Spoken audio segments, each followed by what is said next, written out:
mejanya. Kalau masih ada sampah, buang dulu ya. Pasang ke kampus itu masih ada kopi. Sudah Bu. Sudah. Oke, sebelum kita belajar, alangkah baiknya kita berdoa. Untuk ketua kelas, silakan dipimpin.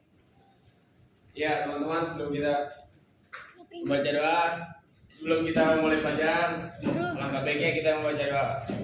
Doa dimulai.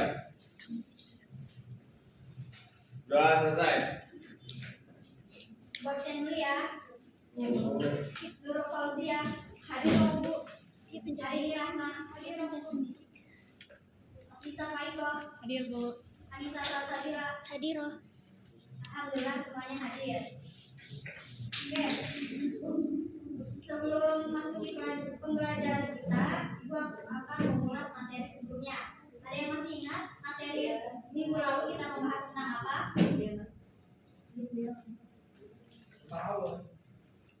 Ya, minggu lalu kita membahas tentang akhlak pergaulan pada Remaja. Ada yang masih ingat apa saja akhlak terpuji bagi remaja? Saya Bu, ya Nisa.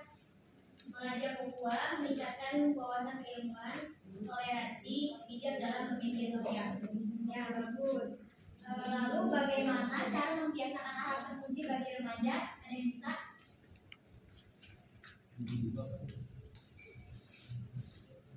Ibu, menutup aurat, menjauhi perbuatan zina, mengajak berbuat kebaikan, mengisi waktu luang dengan kegiatan yang bermanfaat, santun dan rendah hati.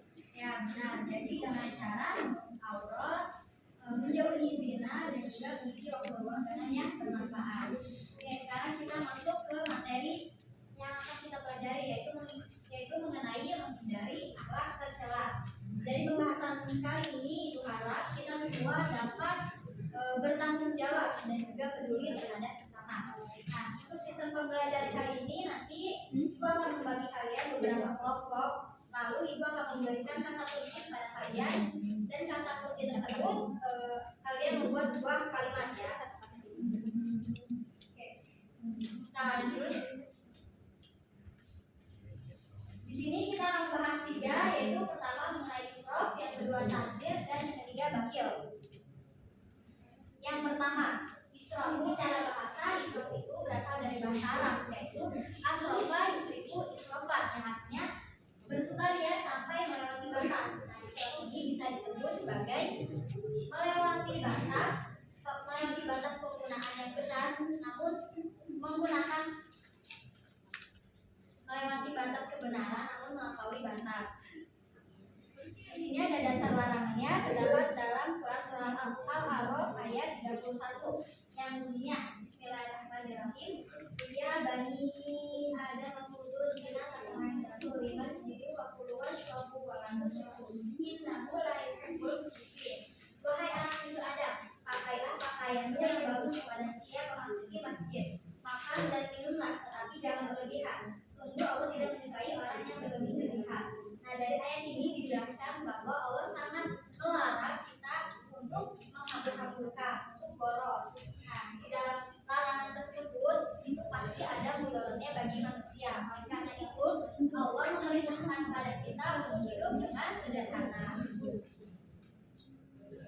Sini ada contoh perilaku israf. Yang pertama, israf dalam makan dan minum. Contohnya, kita makan dan minum terlalu banyak dengan porsi yang terlalu banyak, sehingga melebihi batas nutrisi yang harus ada dalam tubuh kita. Kemudian yang kedua, israf dalam berpakaian. Contohnya, memakai pakaian yang tidak sesuai dengan syariat, seperti memakai pakaian terlalu besar atau memakai pakaian yang terlalu sempit. Yang ketiga, israf dalam penggunaan komunikasi. Nih, misalnya seperti main game online sampai berjam-jam, sehingga lupa waktu istirahat, lupa waktu ibadah, dan juga waktu belajar. Yang keempat, israf dalam penggunaan air. Misalnya seperti kita habis mengerjakan sesuatu, nah habis itu kita membiarkan keran itu terbuka begitu saja sampai akhirnya airnya pun terbuang secara percuma.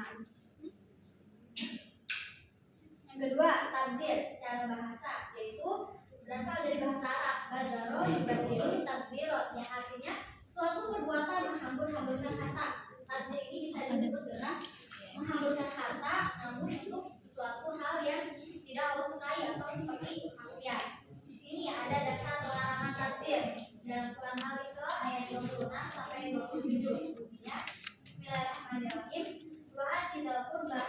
wal miskina wa ibnas sabili wa la tubazzir tabdzira innal mubazzirina kanu ikhwana syayatin wa kana syaitanu lirabbihi kafura. Dan berikanlah kepada keluarga-keluarga yang dekat akan haknya, kepada orang miskin dan orang yang dalam perjalanan, dan janganlah kamu menghambur-hamburkan hartamu secara boros. Sesungguhnya pemboros itu adalah saudara setan, dan setan itu adalah sangat tingkat kepada Tuhannya. Nah, orang yang boros ini biasanya dia melakukan sesuatu hal yang batil. Segala sesuatu yang dikerjakan oleh setan pasti mengandung kebatilan. Oleh karena itu Allah menyamaratakan antara seorang yang pemboros dengan seorang yang tafsir, karena mereka sama-sama menghambur-hamburkan harta untuk sesuatu yang batil. Sini ada contoh perbuatan tafsir. Yang pertama, memberi sumbangan untuk kegiatan pura-pura dan kemaksiatan. Nah, walaupun dia hanya untuk menyumbangkan, tidak menggunakan, maka dia sama saja disebut sebagai tafsir. Yang kedua, mengonsumsi makanan yang tidak ada manfaatnya dan justru membahayakan, seperti meminum minuman keras, khamar atau narkoba yang sangat berbahaya bagi tubuh. Dan yang ketiga, memberi sesuatu yang tidak diambil manfaatnya. Dan yang keempat, segala sesuatu pembelanjaan yang tidak memperhitungkan tujuan dan kemanfaatan. Selanjutnya sini ada bakhil, yaitu menahan harta yang seharusnya dikeluarkan untuk diri atau untuk orang lain yang tidak seharusnya untuk ditahan. Sini ada dasar larangan bakhil, terdapat dalam surah Al-Imran ayat 180 yang bunyinya Bismillahirrahmanirrahim. Wala yahsabanna alladziina yabkhaluna bima ataahumullahu min fadlihi wa khairul lahum bal huwa syarrun lahum sayatawaquna ma yu'minu bihi yawmal qiyamah walillahi mirathus samawati wal ardi wallahu bima ta'maluna khabir. Dan jangan sekali-kali orang-orang yang kafir dengan apa yang diberikan Allah kepada mereka dari karunia-Nya mengira bahwa itu baik bagi mereka, padahal itu buruk bagi mereka. Apa yang mereka pikirkan itu akan dikalungkan di akhirat pada hari kiamat. Milik Allah lah warisan apa yang ada di langit dan di bumi. Allah meneliti apa yang kamu kerjakan. Nah, dari ayat ini dijelaskan bahwa segala sesuatu yang kita miliki itu sesungguhnya adalah karunia dari Allah. Nah, sebagai rasa syukur kita kepada Allah, seharusnya kita bisa mengeluarkan sebagian apa yang kita miliki. Selanjutnya ada bahaya perilaku bakhil. Yang pertama, harta yang ditahan karena kebakhilan akan dikalungkan di hari kiamat, seperti yang sudah tertera di ayat sebelumnya ya. Kemudian yang kedua, mengikuti jejak setan. Nah, biasanya orang yang bakhil ini mengira dengan kebakhilannya dia akan menjaga harta yang dia miliki. Kemudian yang ketiga, rezeki menjadi sempit. Nah, biasanya orang yang pikir ini mengira kalau dengan kebakhilannya dia akan menjadi kaya raya.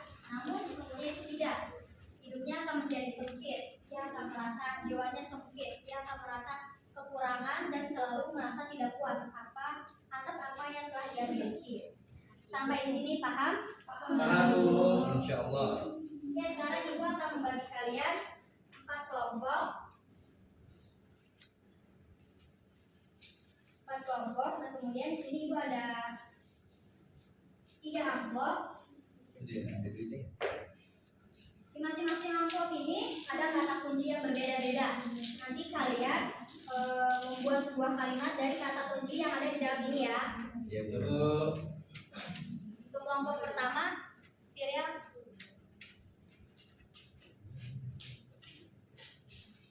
Kelompok kedua, Torik.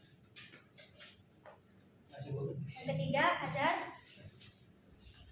Diskusikan ya bersama teman kelompoknya. Yang keempat, Rifa. Ibu kasih waktu selama 10 menit. Oke,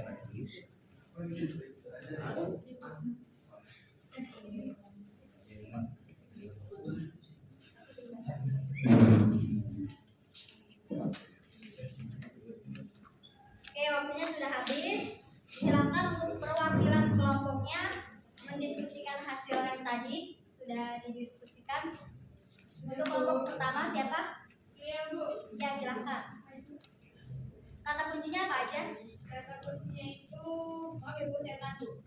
Astagfirullah. Terus, jadi di sini boros Bu, boros kekurangan itu sifat dari setan. Jadi boros itu berbuat perbuatan yang dilarang sama Allah yang dapat membawa manusia ke jalan yang menyesatkan. Terus boros juga salah satu perbuatan tercela yang dapat menghalangi manusia pada kebaikan, karena mereka nih, si para pemboros ini menganggap apa yang mereka miliki adalah hak mereka seutuhnya dan dapat digunakan semuanya. Hidup boros itu merupakan tanda orang tersebut hidupnya berlebih-lebihan. Tidak ada rasa tawadu dan empati darinya kepada orang-orang yang lainnya. Banyak sekali orang di sekitarnya yang masih serba kekurangan, tapi orang yang bodoh adalah orang yang tidak memikirkan hal tersebut, yaitu si pemboros ini. Ia malah lebih senang menghambur-hamburkan nikmat yang ia dapat dari Allah, tanpa memahami hakikat dari nikmat rezeki itu sendiri. Jadi orang yang boros dan hidup mewah itu disebut sebagai saudaranya setan. Oleh karena itu, Allah melarang keras pada hambanya agar menjauhi perbuatan ini. Ya, bagus sekali kalimatnya. Untuk kelompok kedua, siapa? Silakan bacakan. Saya Bu, dulunya Raja Korun, sombong sama azab Bu. Ya. Jadi Raja Korun adalah seorang lelaki kaya raya di masa Nabi Musa alaihissalam. Dia memiliki puluhan hingga ratusan gudang harta. Namun harta bendanya berhasil membutakan mata hatinya. Semenjak Korun menjadi menjadi kaya, dia menjadi pribadi yang pikir dan sombong. Selain pikir dan sombong, Korun juga dikenal gemar pamer. Korun kerap menemui kaumnya dengan penampilan penuh kemegahan, karena hal itu ia benar-benar mengundang murka Allah. Sehingga Allah menurunkan azab kepada Korun berupa gempa bumi dan longsor yang dahsyat. Korun tenggelam bersama seluruh harta kekayaannya ke dalam perut bumi. Tak ada sedikit pun harta yang tersisa, seluruhnya bahkan rata dengan tanah. Ya, terima kasih atas jawabannya. Untuk kelompok ketiga, silakan. Ya Bu, kata kuncinya ada hemat, kebutuhan, sama pelit. Jadi hemat adalah hati-hati dalam menggunakan uang, barang, dan lain sebagainya, sehingga tidak menimbulkan pemborosan. Orang yang hemat membelanjakan uang atau hartanya hanya sesuai kebutuhan pokok saja. Kemudian sisanya ditabung untuk simpanan dan digunakan untuk memenuhi kebutuhan tidak terduga. Akan tetapi dengan sikap hemat ini, jangan sampai membuat kita menjadi orang pelit. Pelit itu sangat tidak disukai orang siapapun. Justru jika kita berbuat baik dengan cara saling memberi kepada orang lain atau kepada orang yang membutuhkan, maka kita juga akan lebih disukai dan bisa menambah tali silaturahmi. Dan ya, bagus sekali di sebuah kalimatnya. Untuk terakhir siapa? Silakan Rika.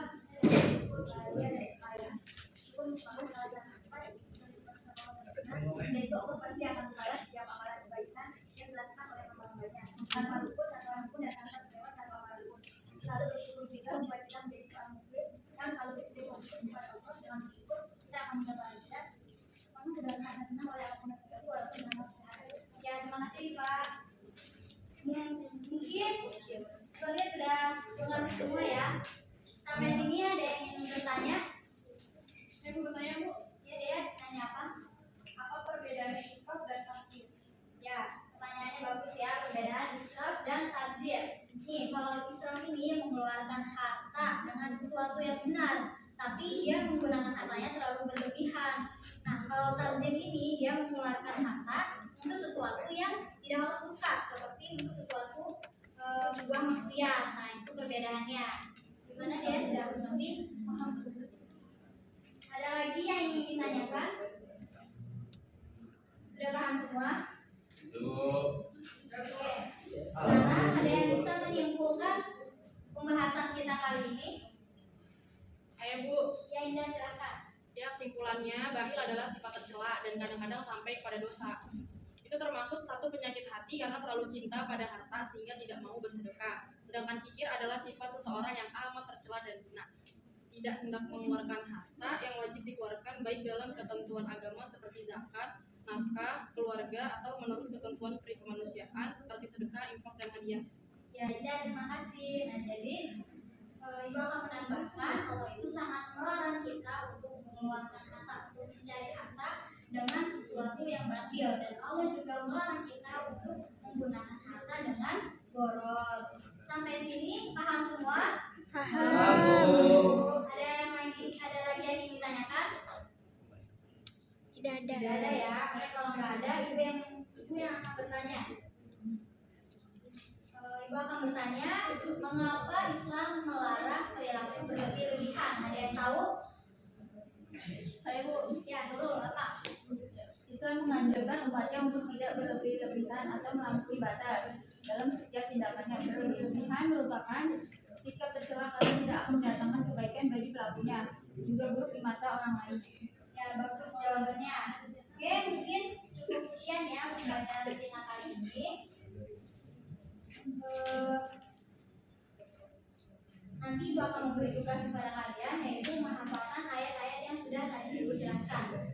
depan setoran dan minggu depan kita lanjut materi selanjutnya. Oke, sebelum kita tutup, untuk ketua kelas silahkan dipimpin doa. Ya teman-teman, sebelum kita menutup pembelajaran kita hari ini, alangkah baiknya kita membaca doa. Baca doa dimulai. Subhanallahumma wa bihamdika asyhadu an la ilaha illa anta astaghfiruka wa atubu ilaik. Alhamdulillah, terima kasih untuk kalian semua. Semoga kita semua dapat terhindar dari sifat amal tercela ini. Cukup sekian.